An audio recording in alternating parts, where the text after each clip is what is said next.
세계보건기구에서 공식적으로 발표를 했습니다.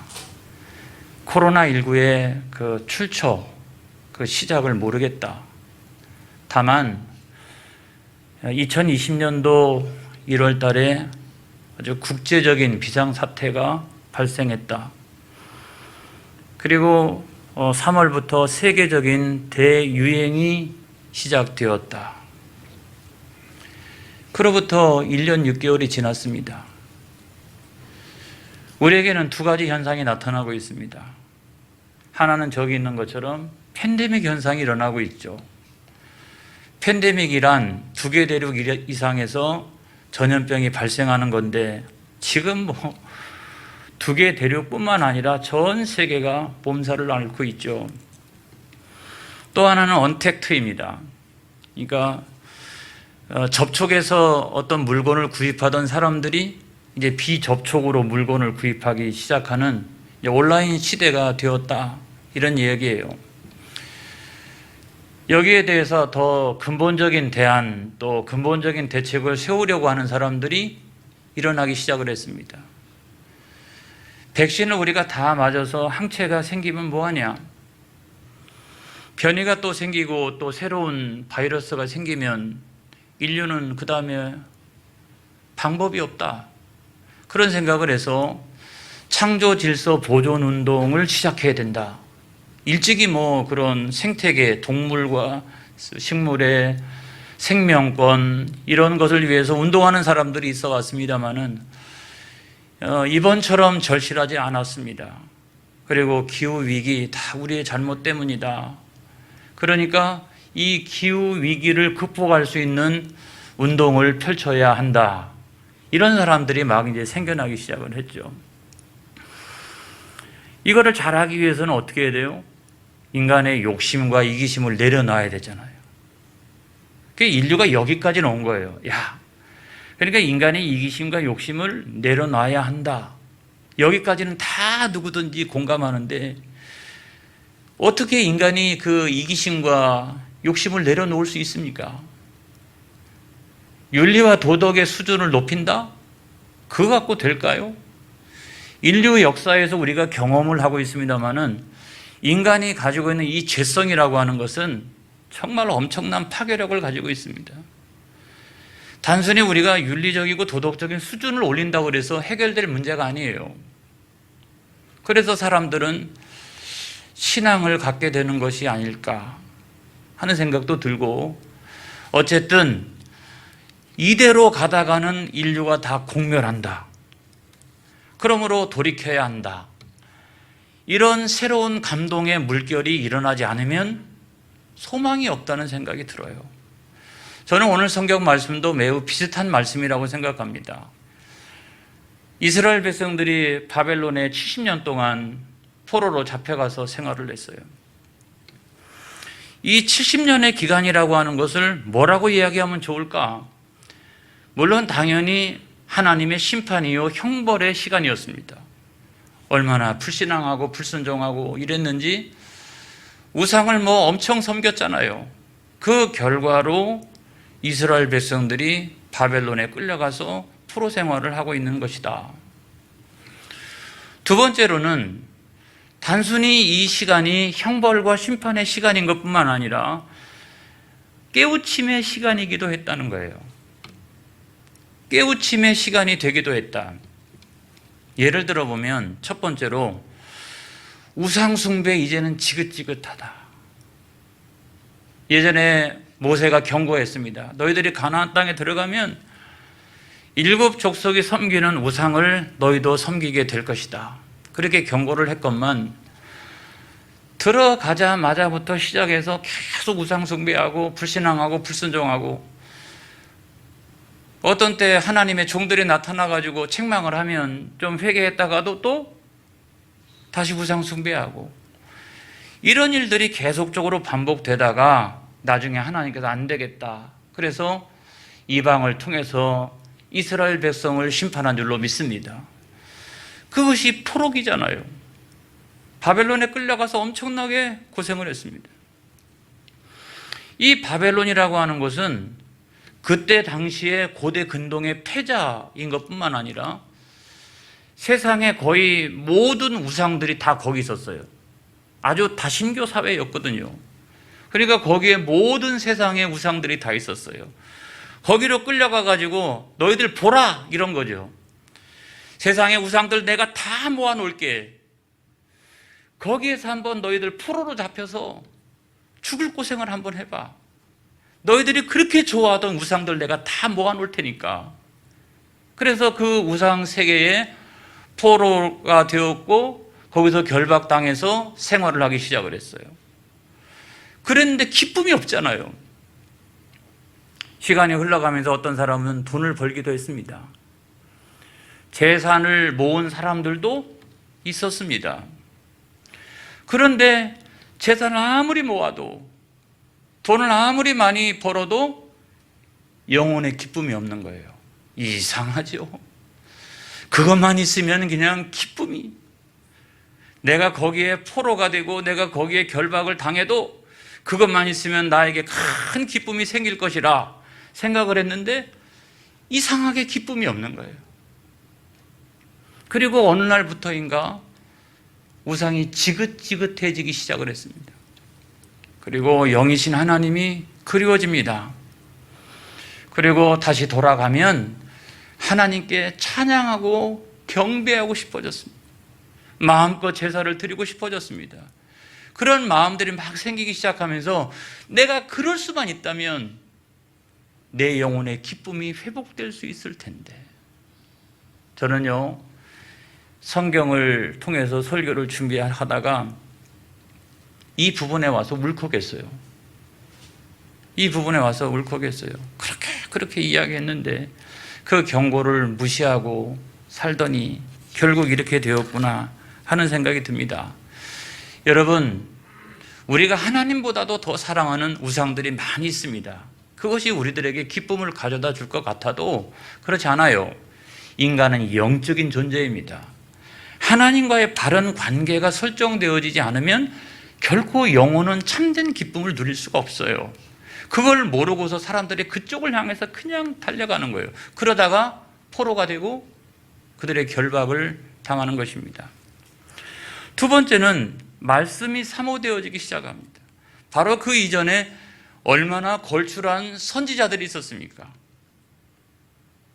이사야라든지 예레미야라든지 당대에 내놔도 오늘날에 와서 그분들이 목회를 했다면 아마 수십만 명 이렇게 목회하는 대단한 설교자들이 그때 있었어요.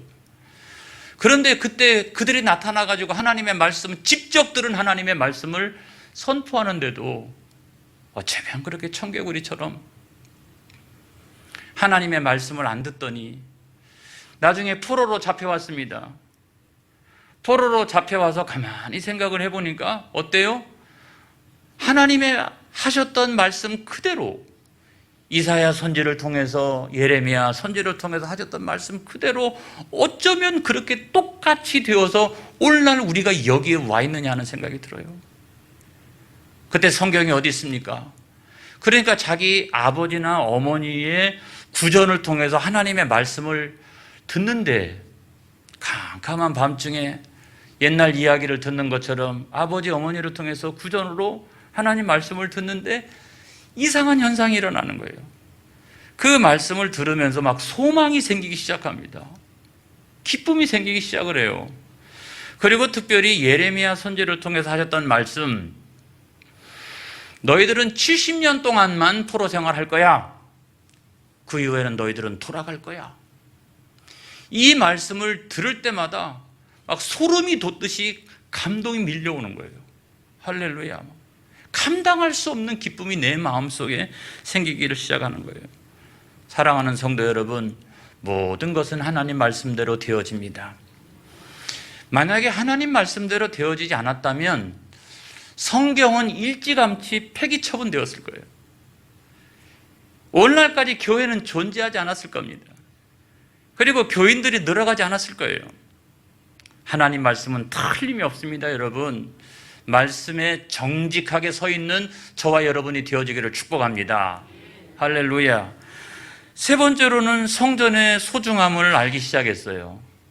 예전에 예루살렘에서 하나님 앞에 제사 드릴 때는 마음대로 그냥 뻔질나게 들어갔다 나왔다 하면서 성전 생활을 자유롭게 했어요. 그리고 제사 생활도 마찬가지죠. 그것도 아주 자유롭게 했습니다. 그런데 그 성전의 소중함을 몰랐어요.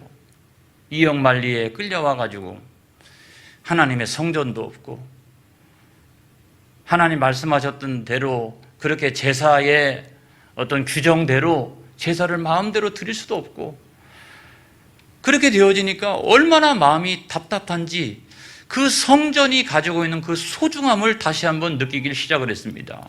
할렐루야. 눈물 날 정도로 그 성전 가보고 싶어요.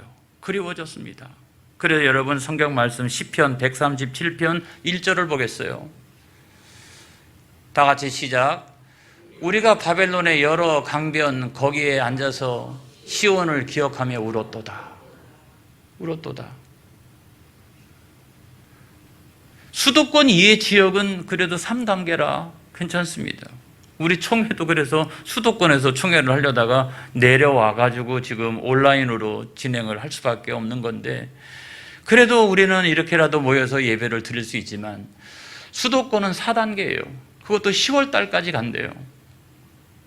늘 왔다 갔다 하던 예배당 아무 때나 가가지고 그냥 기도하고 자유롭게 예배를 드렸던 그 예배당 내 마음대로 갈 수도 없고 노 권사님들의 마음이 느껴져요. 이게 수도권에 있는 그 노 권사님들의 마음들이 제 마음속에 느껴지기 시작을 했습니다. 여러분 과연 이 기간 동안에 누가 이 깨달음을 주었을까요? 사람들 속에 새로운 감동의 물결을 일으켰을까요? 어떤 사람들이 다니면서 교육했습니까? 아니잖아요. 사람들 마음속에 그와 같은 감동이 일어나기 시작을 했습니다.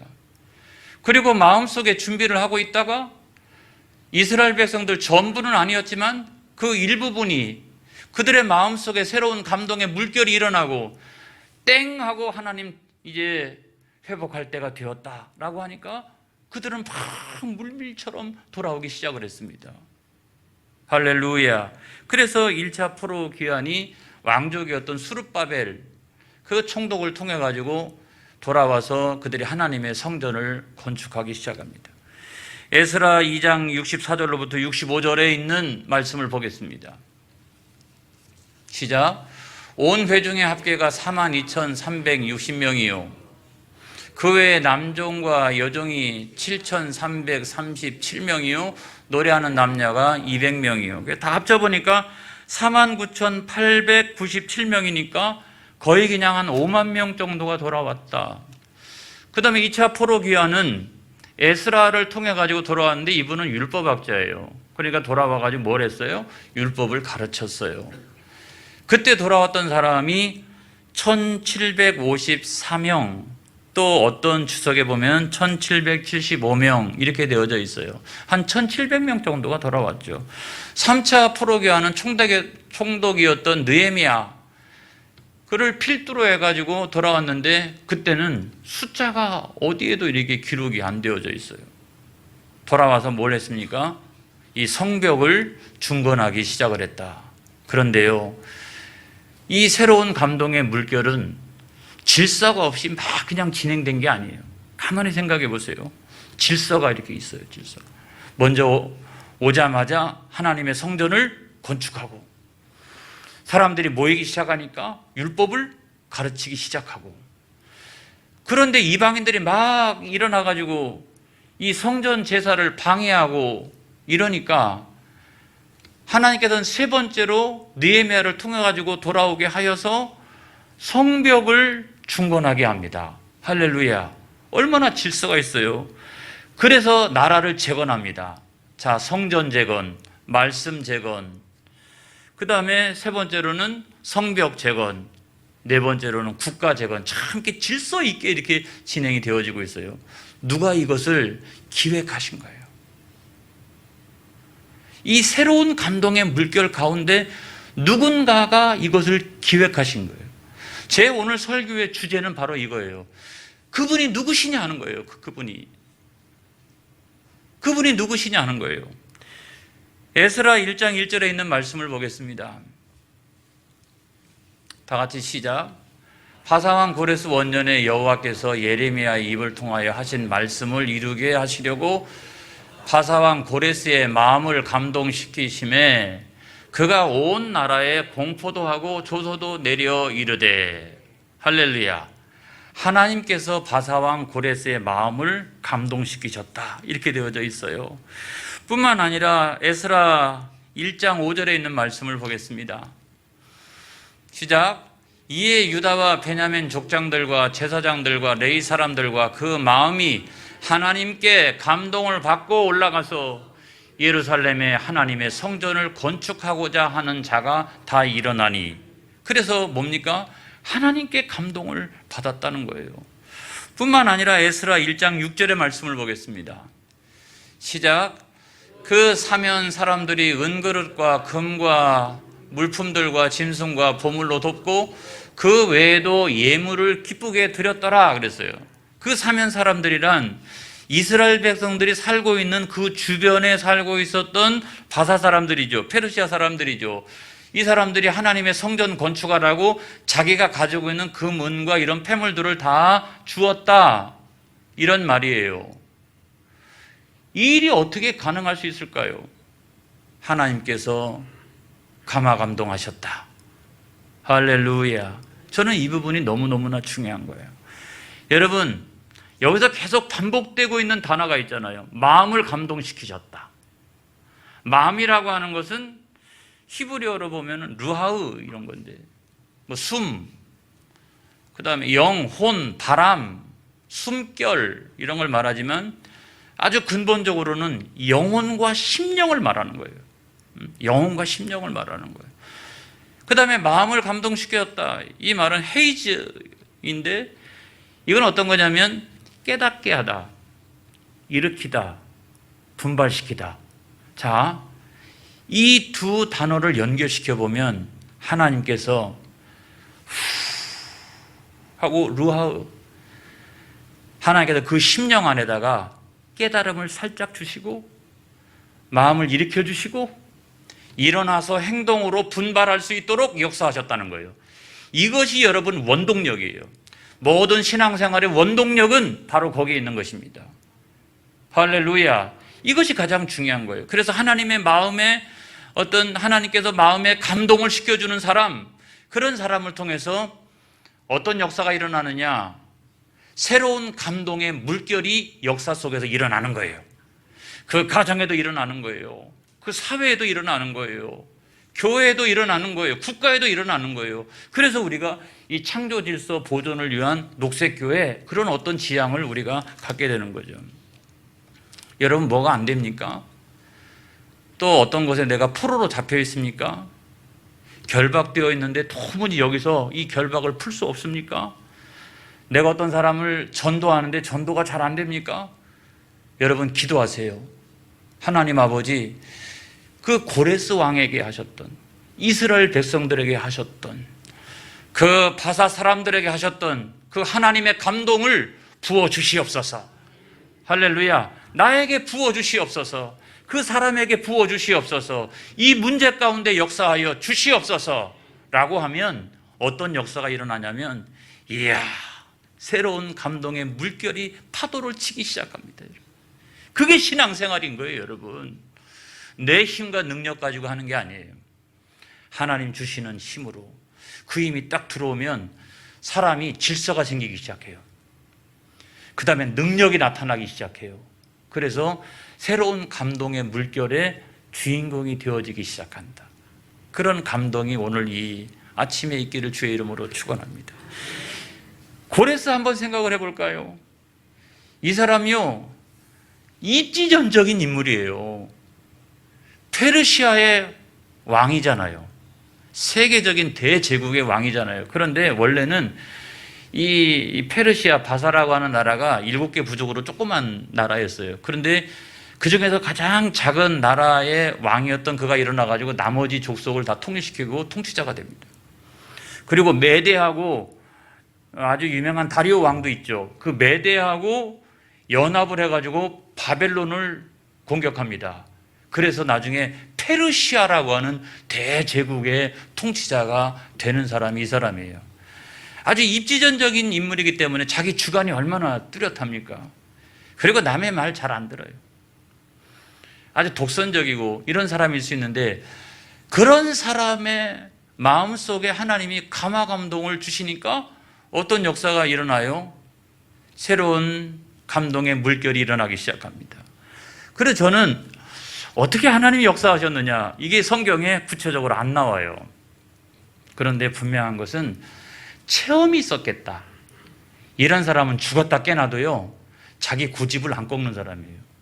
근데 하나님의 영이 감동을 딱 시키니까 어떤 체험이 있었겠다. 체험 있고 왕인 자기가 확신을 가질 수 있는 어떤 일이 있었다는 거죠. 그러고 난 다음에는 막 그냥 새로운 감동의 물결을 일으키기 시작하는데, 그게 뭡니까? 하나님의 성전을 건축하라. 대제국의 왕이 저 유다 조그만 나라, 거기에 그 신앙적인 체계가 어떻게 되어져 있는지, 국가 체계가 어떻게 되어 있는지 별로 관심이 없을 수도 있어요. 이게. 그런데 그 나라에 여호와의 성전을 건축하라. 그리고 이 성전을 건축하기 위하여 그 백성들은 돌아가도 좋다. 할렐루야. 그리고 거기에 필요한 모든 예물들은 그 주변 사면에 있는 바사 사람들이 좀 도와주라. 여러분, 그렇게 했다는 거예요. 그래서 이와 같은 역사들이 일어난 거예요, 여러분. 그런 물결이 일어나기를 주의 이름으로 축복합니다. 그 다음에 유대 백성들을 한번 생각해 볼까요? 여기 보면은 이들이 다 하나님의 감동을 받고 전부가 다 돌아온 것처럼 느껴지지만, 제가 솔직하게 이야기하면 그렇지 않았어요. 하나님이 우리들에게 감동하실 때 감동의 물결이 치는 사람이 있는가 하면 튀는 사람들이 있어요, 이렇게. 그래서 돌아온 사람들이 처음에 1차가 한 5만 명, 2차가 1,700명, 3차가 적어도 한 10,000명 정도 된다 할지라도 제가 볼 때는 한 6만에서 7만을 크게 넘지 않을 가능성이 크다, 이렇게 생각이 듭니다. 그런데 에스더서를 읽어보게 되면 그 이후에, 한참 이후의 이야기잖아요. 거기에 남아있는 사람들이 그렇게 많아요. 거기에 남아있는 사람들이 한 200만 명 정도가 됐다라고 합니다. 기가 막히잖아요.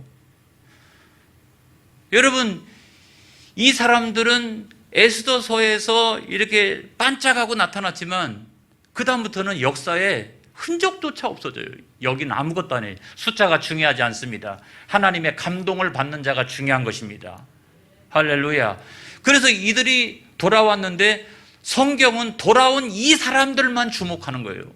할렐루야. 이들이 역사의 주인공이 되었잖아요. 하나님이 내 심령에 감동하실 때에 마음의 문을 열고 믿음으로 아멘하는 저와 여러분들이 되어지기를 바랍니다. 할렐루야. 튀는 사람이 되지 않기를 바라요. 그 다음에 세 번째로 보면 이 바사의 백성들이요, 아무리 왕의 명령이 있다라고 할지라도 사면의 사람들이 금은 부와 폐물을 다 내어놓았다는 거죠. 이거 있을 수 있어요. 네, 알겠습니다, 왕이시여 해놓고서 안 쓰는 거, 제일 형편없는 거, 이런 거 하나 갖다 주고 이럴 수 있잖아요.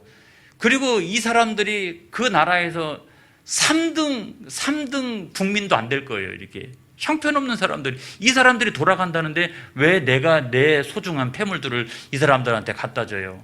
그것도 하나님의 감동이다. 할렐루야. 하나님의 감동이다. 그래서 중요한 것은 뭐냐면 하나님의 감동이 있어야 돼요. 자, 9월이 시작되었습니다.